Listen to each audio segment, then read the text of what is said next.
तो हेलो दोस्तों, कैसे हैं आप लोग। आज हम लोग क्लास 9th के परमाणु एवं अणु चैप्टर के आगे जो अध्ययन कर रहे हैं उसमें आगे अध्ययन करेंगे। ठीक है, आप लोग इस प्लेलिस्ट को अगर बीच से देख रहे हैं तो शुरू से देखना स्टार्ट करिए, क्योंकि शुरू से बहुत सारी चीज़ें आपको समझाई गई हैं। ठीक है, तो चलिए हम लोग आगे स्टार्ट करते हैं। देखिए, लिखा है, ध्यान देने योग्य बात यह है कि कैल्शियम हाइड्रोक्साइड का सूत्र Ca ब्रैकेट में OH कोष्ठ बंद ट्वाइस है, ना कि CaOH2 है। ठीक है, क्योंकि हाइड्रोक्साइड जो होता है OH होता है और कैल्शियम का Ca और संयोजकता उसकी 2 रहती थी, तो क्रॉस करने पर ये इन दोनों के ऊपर आता था। इसलिए अभी हम लोग देखेंगे, कुछ महत्वपूर्ण यौगिकों के सूत्र लिखेंगे, समझेंगे। तो अभी पहले इसको समझ लीजिए। लिखा है कि जब सूत्र में एक ही आयन के 2 या 2 से अधिक आयन होते हैं तो हम उनके लिए कोष्टक का उपयोग करते हैं। तो आयन एक साथ आएंगे तो कोष्टक का उपयोग करेंगे, तो हम उनके लिए कोष्टक का उपयोग करते हैं। यहाँ पर OH का OH को कोष्टक में रखकर पादांक 2 लगाते हैं। क्या लगाते हैं? पादांक 2 लगाते हैं जो यह निर्दिष्ट करता है कि एक कैल्शियम परमाणु के साथ 2 हाइड्रोक्सिल समूह जुड़े हैं। दूसरे शब्दों में, कैल्शियम हाइड्रोक्साइड में ऑक्सीजन एवं हाइड्रोजन प्रत्येक के 2-2 परमाणु हैं। कैल्शियम हाइड्रोक्साइड में ऑक्सीजन एवं हाइड्रोजन दोनों के क्या हैं? 2-2 परमाणु हैं।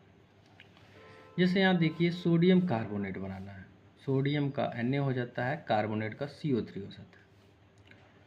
तो सोडियम कार्बोनेट NaCO3, सोडियम का 1 होता है, कार्बोनेट का 2 होता है।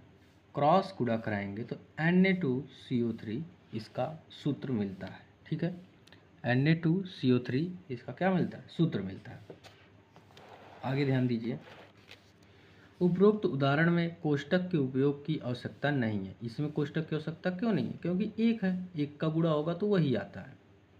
क्योंकि बहुपरमाणु आयन कार्बोनेट का एक ही आयन विद्यमान है, क्योंकि एक ही आयन है।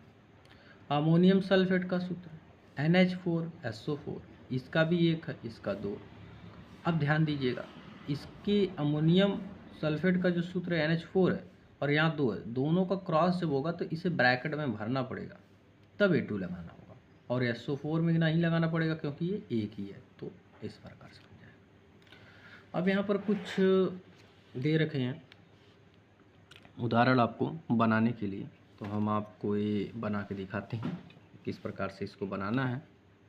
ठीक है, वैसे तो आप इसे बना सकते हैं, लेकिन हम इसे बना के आपको समझाएंगे। ठीक है, चलिए। तो देखो दोस्तों, कैसे इसका हम लोग सूत्र बनाते हैं सोडियम ऑक्साइड का। तो पहले हमें क्या करना है, एक यहाँ पर सोडियम, मतलब इसका रासायनिक सूत्र बनाना है सोडियम ऑक्साइड का। तो हमें सोडियम का प्रतीक लेना होगा Na। ठीक है, और ऑक्साइड मतलब ऑक्सीजन लेना होगा O। ठीक है, इस तरीके से ले लिए। अब सोडियम का जो संयोजकता है उसको आपको लेना है। तो सोडियम की संयोजकता कितनी है?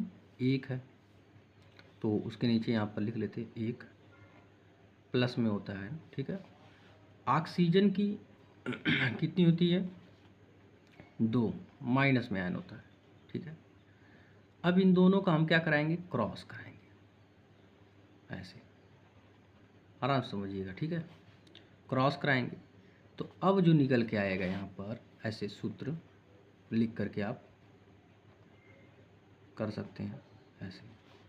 तो Na ये जाएगा इधर, तो 2 यहाँ लगा देंगे। ठीक है, और ये 1 का गुणा होगा तो O ही आएगा। तो इस प्रकार से Na2O इसका रासायनिक सूत्र हो जाएगा। ठीक है, क्या हो जाएगा? Na2 इसका रासायनिक सूत्र हो जाएगा। तो चलिए नेक्स्ट लेते हैं उदाहरण और उसको आपको समझाते हैं। तो दूसरा यहाँ पर देखिए, एल्युमिनियम क्लोराइड का आपको रासायनिक सूत्र बनाना है। तो एल्युमिनियम का प्रतीक Al होता है, ठीक है, और क्लोराइड का Cl होता है, ठीक है ना। एल्युमिनियम की जो संयोजकता होती है वो 3+ आयन होती है, ठीक है ना, और क्लोराइड की यहाँ पर 2- आयन होती है, क्योंकि ये ऋण विद्युतीय तत्व हैं और ये धन विद्युतीय तत्व हैं। क्योंकि ये जो कहते हैं धातुएं जो होती हैं वो धनात्मक होती हैं और धन विद्युतीय होती हैं, और ये ऋण विद्युतीय तत्व हैं, ठीक है ना। अब हम लोग क्रॉस करेंगे ठीक, क्रॉस करने के बाद यहाँ सूत्र लिखेंगे Al, ये जाके यहाँ मल्टीप्लाई करेगा तो 2, और ये Cl3, ये जाके एल्युमिनियम क्लोराइड का आपका सूत्र बन जाएगा Al2Cl3, ठीक है। कितने आसानी से ये सूत्र क्या होते हैं, ऐसे बन जाते हैं, ठीक है। तो चलिए देखते हैं इन दोनों का किस प्रकार से सूत्र बनाया जाएगा। सोडियम सल्फाइड, तो सोडियम का S होता है, Na होता है, ठीक है, और सल्फाइड का सल्फाइड लिखा है, ठीक है ना। तो यहाँ से आप देख सकते हैं, मैंने ये चार्ट आपको दिखाया था जिसका यूज़ करके आप सब बना सकते हैं, ठीक है, जितने भी सूत्र हैं। तो इसको आपको बहुत ही मस्ट है कि इसको आपको याद करना पड़ेगा, ठीक है ना। जैसे मैंने क्या कहा कि सोडियम का आपको पहले प्रतीक लेना है Na, फिर से उसका आपको क्या करना है, यहाँ पर नीचे उसका संयोजकता कितना है, इसके ऊपर देख सकते हैं आपको प्लस आयन लगा हुआ है, तो यानी एक संयोजकता है। और संयोजकता कैसे निकालते हैं वो भी मैंने आपको बताया था। तो एक आयन है, और सल्फाइड, ध्यान दीजिएगा, सल्फाइड को यहाँ पर S से रिप्रेजेंट करते हैं, ठीक है ना। तो इसको आप S से रिप्रेजेंट कर देंगे यहाँ, लेकिन उसकी संयोजकता कितनी है, 2 है। कितनी है उसकी संयोजकता, 2- आयन, ठीक है, 2- आयन। अब हम लोग इसका क्या करेंगे, क्रॉस गुणा कराएंगे, तब जाके इसका क्या बनेगा, सूत्र यहाँ पर बन जाएगा। इस प्रकार से सूत्र क्या बनेगा, Na2 और ये S बनेगा। इस प्रकार से सूत्र बन के आपका तैयार हो जाएगा। दूसरा भी देखिए इसी तरीके से, मैग्नीशियम हाइड्रोक्साइड, तो मैग्नीशियम का तो Mg हो जाएगा, हाइड्रोक्साइड का OH हो जाएगा। अब इसके जो आयन है Mg के 2+ आयन है, यहाँ पर आप देख सकते हैं, कहाँ चला गया, ये रहा मैग्नीशियम, ठीक है ना। इसका 2+ आयन है, तो यहाँ आप क्या लिखेंगे, 2+ आयन।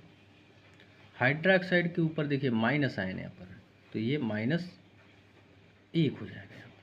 तो इसका सूत्र जब लिखेंगे तो क्या होगा, क्रॉस गुणा करेंगे तो Mg हो गया, और ये OH जब लिखेंगे तो ये दोनों एक साथ हैं, तो ब्रैकेट बना के तब जाके ये 2 लिखना पड़ेगा यहाँ, अब जाके सही होगा। तो ऐसे हम लोग किसी भी मतलब सूत्र का, मतलब लिखे हुए सूत्र को हम लोग रासायनिक सूत्र में बदल सकते हैं, ठीक है ना। तो चलते हैं इसके आगे और भी देखते हैं क्या क्वेश्चन दिए हैं। यहाँ देखिए दोस्तों, लिखा है निम्नलिखित सूत्रों द्वारा प्रदर्शित यौगिकों के नाम लिखिए। तो इनका नाम आपको लिखना है। तो आप देखेंगे कि यहाँ एल्युमिनियम है Al, यहाँ सल्फाइड नहीं सल्फेट है, एल्युमिनियम सल्फेट। कैसे पता चला सल्फेट है या सल्फाइड है, क्योंकि SO4 जो है ना, यहाँ देखिए इस टेबल को इसीलिए हम बार बार कह रहे हैं कि लर्न करना पड़ेगा। SO4 जो है ये सल्फेट है, और S की पावर 2 यानी S जो है सल्फाइड है, ठीक है ना। S सल्फाइड है और ये SO4 सल्फेट है। और सल्फाइड क्या है, SO3 है, SO3 सल्फाइड है, ठीक है ना। ध्यान देना है, यही तीनों को आपको ध्यान देना है। सल्फाइड क्या है, सल्फेट क्या है, और सल्फाइड क्या है। तो हमारे पास क्या है, SO4 है, यहाँ पर देखिए SO4 है।